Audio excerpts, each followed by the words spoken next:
وہ خاتون کہتی ہے میں جانتی ہوں میرا بچہ چل نہیں سکتا، تیر و تلوار نہیں چلا سکتا، لیکن یا رسول اللہ آپ اپنے کسی مجاہد صحابی کے ہاتھ میں یہ بچہ دے دیں، جب دشمنوں کی طرف سے تیر چلیں تو میرا بچہ ڈھال کے کام تو آ سکتا ہے، میرا بچہ ڈھال کے کام آ سکتا ہے۔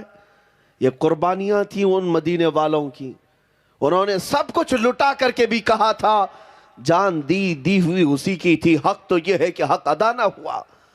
آج کچھ نہ پیش کر کے اگر ہم عاشق رسول ہونے کا دعویٰ کریں تو میرے عزیزو ضمیر ملامت کرتا ہے، ضمیر ملامت کرتا ہے۔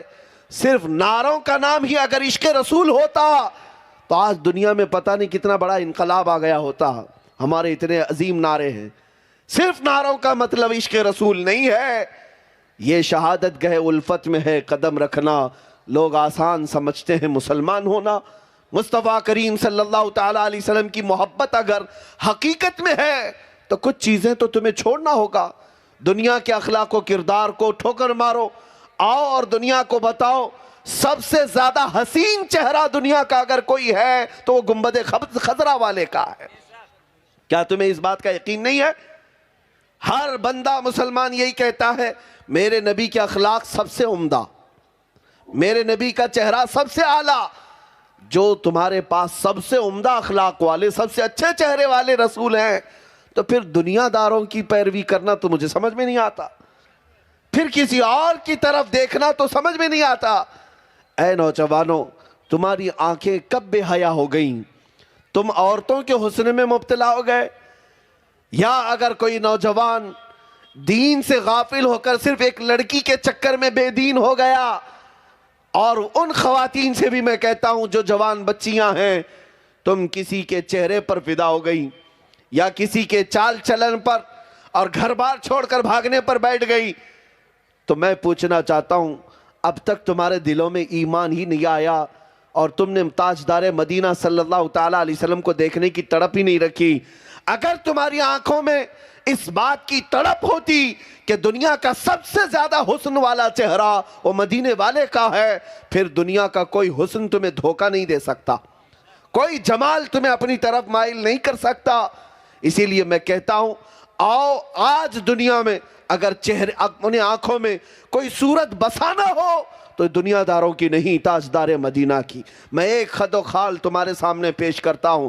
یوں ہی صحابہ نے نہیں کہا تھا وَأَحْسَنُ مِنْكَ لَمْ تَرَ قَطُّ عَيْنِي وَأَجْمَلُ مِنْكَ لَمْ تَلِدِ النِّسَاءُ خُلِقْتَ مُبَرَّأً مِنْ كُلِّ عَيْبٍ كَأَنَّكَ قَدْ خُلِقْتَ كَمَا تَشَاءُ۔ حسان بن ثابت جو صحابی رسول ہیں کہتے ہیں یا رسول اللہ آپ سے زیادہ حسین میری آنکھوں نے دیکھا نہیں، آپ سے زیادہ خوبصورت کسی ماں نے جنا ہی نہیں۔ اور وہ صحابہ یوں کہتے تھے پکار کر کے اللہ نے آپ کو ہر عیب سے پاک پیدا کیا ہے، جیسے آپ کی مرضی تھی مولا نے اس شان سے آپ کو پیدا کیا۔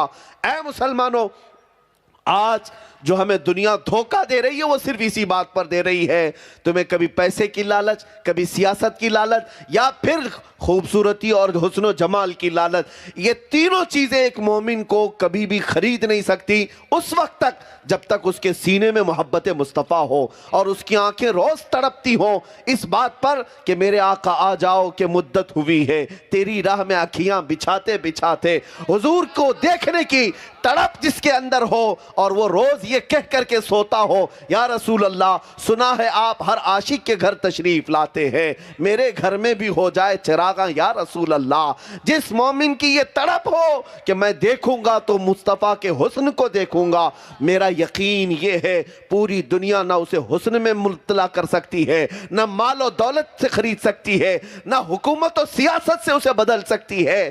صرف اور صرف شرط یہ ہے اپنی آنکھوں میں تڑپ اور تمنا پیدا کرو تو اس مصطفیٰ کو دیکھنے کی تڑپ پیدا کرو۔ شہزادہ اعلیٰ حضرت حجت الاسلام بلکہ مفتی اعظم ہند کی یہ بات یاد رکھنا، ان بزرگوں کو جو تقوی حاصل تھا وہ آنکھوں کی اسی تڑپ کی وجہ سے، ان کو جو عشق حاصل تھا مصطفیٰ سے اسی آس اور تمنا کی وجہ سے مفتی اعظم نے بارگاہ الہی میں یوں دعا کی تھی کچھ ایسا کر دے میرے کردگار آنکھوں میں، ہمیشہ نقش رہے روئے یار آنکھوں میں، انہیں نہ دیکھا تو کس کام کی ہیں آنکھیں کہ دیکھنے کی ہے ساری بہار آنکھوں میں۔ میرے عزیزو، حضور پاک صلی اللہ تعالیٰ علیہ وسلم کی تڑپ جب تک تمہارے آنکھوں میں نہیں آئے گی، یہ دنیا بار بار تمہیں ٹھوکر دیتی رہے گی، بار بار تمہیں دھوکہ دیتی رہے گی۔ آج تمہارے گھروں میں جو ننگے ناچ نچائے جاتے ہیں، میں یہ نہیں کہتا کہ عورتیں ننگی ہو کر ناچ رہی، نہیں، بلکہ وہ حدیث مجھے یاد آتی ہے، میرے آقا صلی اللہ علیہ وسلم نے فرمایا تھا قیامت کے قریب تم دیکھو گے کہ زنا اتنا عام ہو جائے گا کہ اس طرح سے لوگ سڑکوں پر کریں گے جیسے گدھے اور کتے جوڑا کھاتے ہیں۔ زنا اس طرح سے عام کر دیا جائے گا، بے پردگی اور اخلاق سے گری ہوئی حرکتیں ایسی عام ہو جائیں گی۔ آج تک ہمارے مشرقی روایات میں اس طرح سے حرکتیں تو ابھی دیکھنے کو نہیں ملی، لیکن ہر ایک کے ہاتھ میں جو انٹرنیٹ آیا ہوا ہے، موبائل اسکرین نے وہ ساری چیزیں تمہیں دکھا دی ہیں۔ ٹیلی ویژن دنیا نے یہ تمہیں اخلاق سے گری ہوئی زنا کی ننگی تصویریں دکھانا شروع کر دیا ہے۔ مجھے ڈر لگتا ہے ایک دو نہیں، سینکڑوں نوجوان بچوں نے صرف اور صرف انہی بے حیا تصویروں پر اپنی زندگی برباد کر دی۔ کتنوں کی جوانی ختم ہو گئی پتہ ہے آپ کو؟ آج اس ظالم دنیا نے تمہاری آنکھوں کو خریدنے کے لیے سب سے زیادہ، اگر آج انٹرنیٹ پر کوئی چیز چلتی ہے تو پورنوگرافی ہے، بے حیائی، ننگی تصویریں، اور اس طرح انداز سے کہ اس کا ایڈکٹ ہو جاتا ہے جوان، جس طرح سے نشہ کا ایڈکٹ ہوتا ہے۔ بہت سارے نوجوان پورنوگرافی کے ایڈکٹ ہو چکے ہیں۔ مجھے وہ بات بھی یاد آتی، میرے آقا نے فرمایا تھا قیامت کے قریب انگلیوں کے پور سے گناہ کیے جائیں گے۔ میرے آقا نے کیا فرمایا تھا؟ انگلیوں کے پور سے گناہ کیے جائیں گے۔ ہو سکتا ہے اس وقت اس کا تصور بھی نہ ہو کہ انگلیوں کے پور سے کیا کیا جا سکتا ہے، لیکن آج ہر کوئی جانتا ہے۔ یہ ٹچ اسکرین آ کر کے اس نے ثابت کر دیا کہ سارے گناہ اس انگلی کے پور سے ہی ہو رہے ہیں، انگلیوں کے ٹچ سے ہوتے چلے گئے۔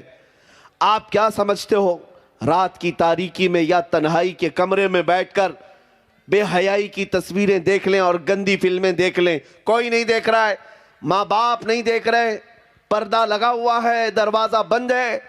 ایک بات یاد رکھنا ہے مسلمانوں، تم اپنے نبی کو حاضر و ناظر مانتے ہو، حاضر و ناظر مانتے ہو، اور اللہ رب العزت قرآن میں کہتا ہے یعلم خائنۃ الاعین وما تخفی الصدور، وہ اللہ ہے جو تمہاری آنکھوں کی خیانت کو بھی دیکھ رہا ہے اور تمہارے دلوں میں چھپے ہوئے حالات کو بھی دیکھ رہا ہے۔ کیا تم رب ذوالجلال کو دیکھنے کی حالت میں بے حیا بن سکتے ہو، ننگے بن سکتے ہو؟ آج میں ان باتوں پر توجہ اس لیے دے رہا ہوں کہ آج ہمارے بچوں کو اگر کسی چیز نے برباد کیا ہے تو اسی دنیا نے برباد کیا۔ اس سے بچنے کا طریقہ کیا ہے؟ اس سے باہر آنے کا طریقہ کیا ہے؟